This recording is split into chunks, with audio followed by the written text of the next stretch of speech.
Hey everybody, welcome to a new episode of Carline Catch Up. You have Christine and Sonia here. Hope that you're Hello. doing well.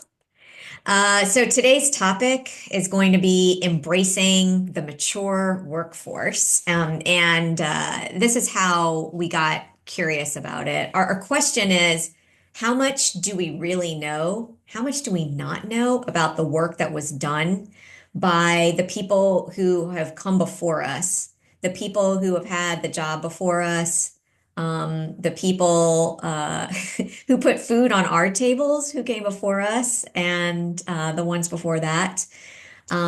People who have passed on, like what knowledge and skills and lessons have we lost along the way?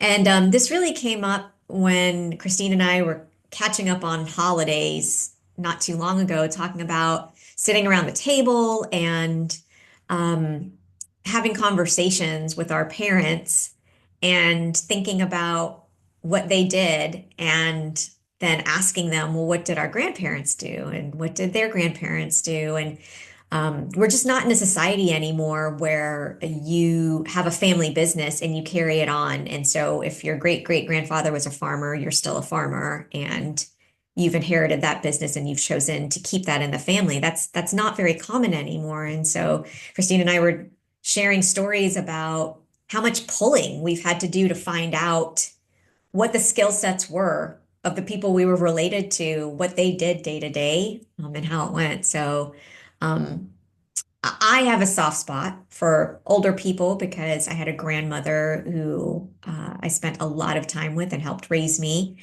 Um, but I don't even know that much about my grandfather and what he did. And that's just mind blowing. And I'm trying to figure out how to help my kid understand a variety of jobs that might be out there and which ones he might be good at or he might find more interesting. And then Christine shared a little story about something like that for herself too. Yeah, so I coincidentally through my current work and doing research and looking at different industries, I had completely forgotten that my grandfather ran the marketing division over at Gillette. And so it seemed like this circle that went around where I had not started anywhere near that and kind of came full circle to something that he actually did. But it didn't cross my mind until just now.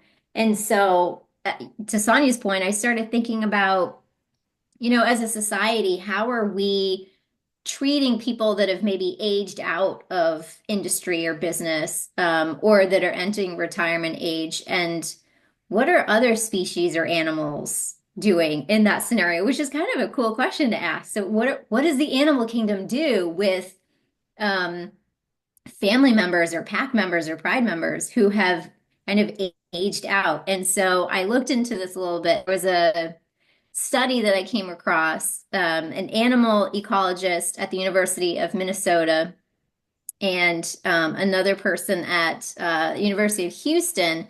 They followed 94 wolves in the Yellowstone National Park between the ages of 1 and 8. Now, kind of what blew my mind is that by the age of 3, which seems crazy, a wolf loses their prowess. So by the age of 3, they're already considered kind of old. And so what happens at that point?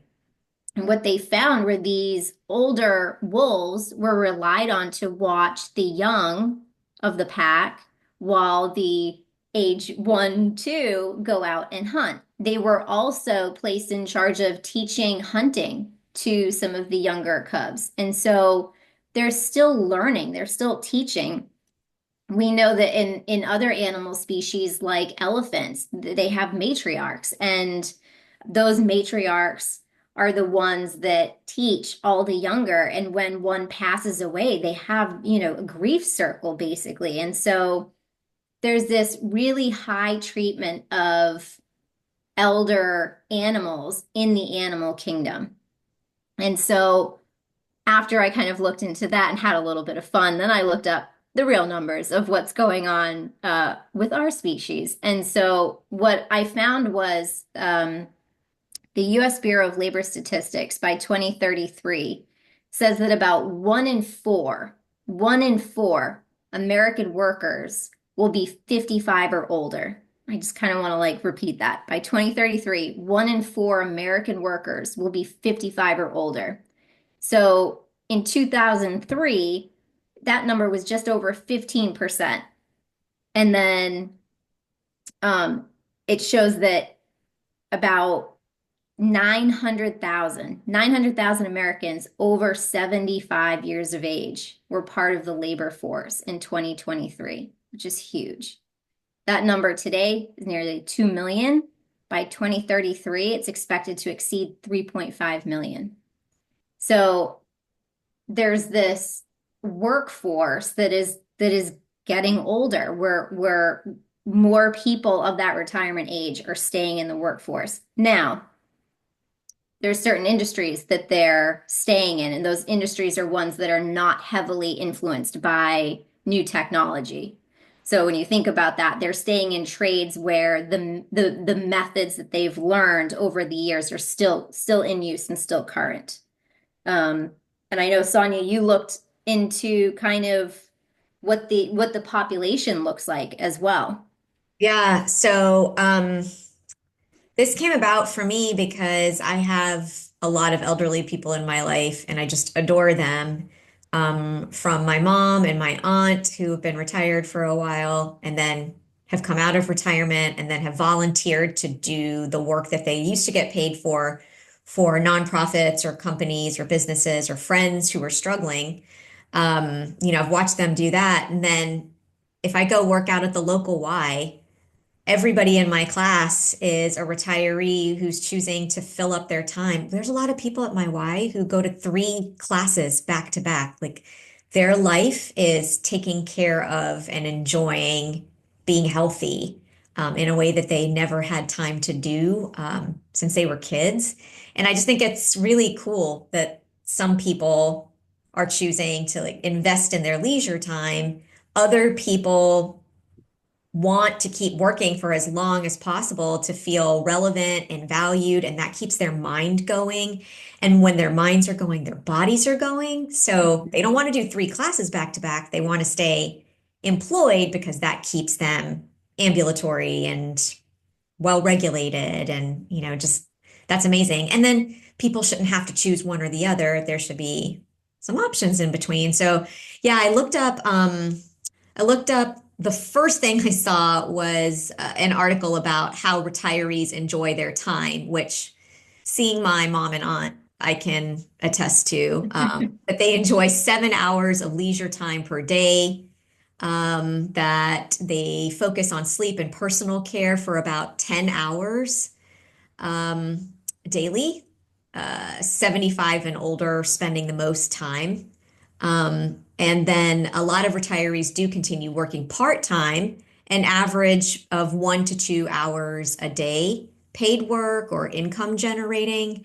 Um, my guess is like this is who you see as Walmart greeters or museum volunteers or helpers in that way. But I also know, even if they're not doing paid work, I used to work with a lot of groups where retirees were our reading tutors and our reading buddies. And for a variety of reasons, there were people who felt like reading was really important and they were retired educators or they had children who struggled. And then I even had a lot of male executives whose wives had dedicated their lives to reading, and they were reading to kids to honor the memory of their wife. Like all sorts of sweet reasons, but they really felt like it was their job. They came rain or shine, didn't matter if they were sick. They really just put their heart into it. So, there's one article I read, retirees spend more time volunteering, socializing, and engaging in hobbies and home maintenance than the younger groups do, than people who are raising children have time to do. Like we daydream about this stuff. Right. That was from US News. But then I looked up something, World Economic Forum put something out. It's a little bit older in 2021. They put out a report, how can we engage older workers in reskilling efforts? And there was some kind of jobs reset summit on aging and workforce. that put out a really cool chart, and we'll put the link in our posting so you can check it out, of the percentage of population that's age 65 or over by country. And it's just astounding. And the title of the graph is "The World is Living Longer." It's very powerful to think about. Like, it's maybe not just a baby boomer population issue. That might be like on one hand, baby boomers and then their children. But we also, due to nutrition and medicine and healthcare in westernized countries, and then also some globalized efforts, are living longer. I mean, Japan has a much longer life expectancy and living age. Italy, um, Canada, Spain, Turkey, the UK, the US, Germany, France, they're all on this chart showing how the percentage of the population who was 65 in 2015 has sometimes doubled and almost tripled. So for Brazil, it's doubled in um, between 2015 and what's expected in 2050. And and same thing in Spain. So anyway, just a really interesting chart showing that we are living longer and there will be older people, like you were saying.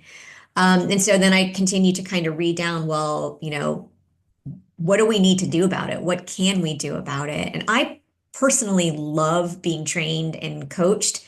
I always look forward to a time in a job where I can have somebody to mentor me and bring me in as their apprentice. But the apprentice concept seems to be largely stuck in a blue collar workspace. An apprentice is needed for an electrician and for a plumber. Well, I love learning from elderly people, and that's one of the suggestions in this World Economic Forum report is they give some ideas of what to do. Make technology easier for the elderly people to do the work that they were doing. So kind of transition the knowledge and the skills through the use of technology. If we help them, then they can show us how to do those things or why those things are even important, right? It makes the trainee a backup system as well as gives them some at-bat practice, gives them an idea of why that thing is important to not disappear. Um, in Singapore, they ensure access to lifelong learning through a program called Skills Future.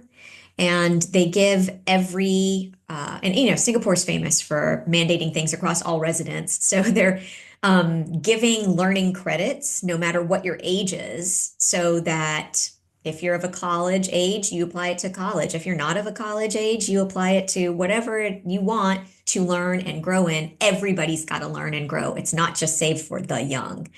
So I thought that was pretty cool. They suggest integrating reskilled older workers into your workforce. I know my mom came back and learned some new skills, as well as I think she came out of retirement twice, and so did my husband's dad. Um, she learned new skills, but then she also came back part-time to help support some gaps and to help train new people. So that was kind of the stuff that they were talking about. They also suggested redefining and expanding roles. So if you can imagine, like a doctor who's at a retirement age, um, imagine we don't have enough general practitioners. So you're a surgeon, but maybe you come back and you do triage at a clinic, or you help out with first aid somewhere we have school nurses or roles that, have a different amount of movement and a different amount of liability but you're still in your field and you're still being helpful, and that help is needed. It's not even just to be nice. Like, we do not have enough physicians. We do not have enough GPs. We do not have enough school nurses. So any of these things can be done with just a little tweaking. And elderly people are willing to do a combination of things, whether it's working for money, volunteering, or something in between, where there's a benefit to what they're doing that isn't necessarily directly financial or clearly financial. And then there's something else I saw called apprenticeships, which I was talking about. if we can pull it out of a blue collar space, and returnships. How cool would that be? If you wanted to do something else, like let's say you wanted to be a teacher. You were a guy, you enjoyed teaching, you taught med students, you were a physician, but you needed to make a certain salary and you had a certain amount of training. So you did all your physician years, but you still wanted to be like a basketball coach or a teacher. And then you could just, with a little retraining, go back and become a PE teacher that our kids need, or an art teacher, or a music teacher, or some of these things that, are kind of disappearing on us. So I thought those were all great ideas, but it left me with the question of what are we doing with our mature workforce in the US, particularly as we continue to scratch our heads about how do we train this new workforce? And where are all of these people? And why are we getting things wrong? So, what are we doing? Because the US was largely not mentioned in this World Economic Forum report. Um, Japan was mentioned as doing something novel, Singapore. And then it reminded me of, I'll give you like one parting idea.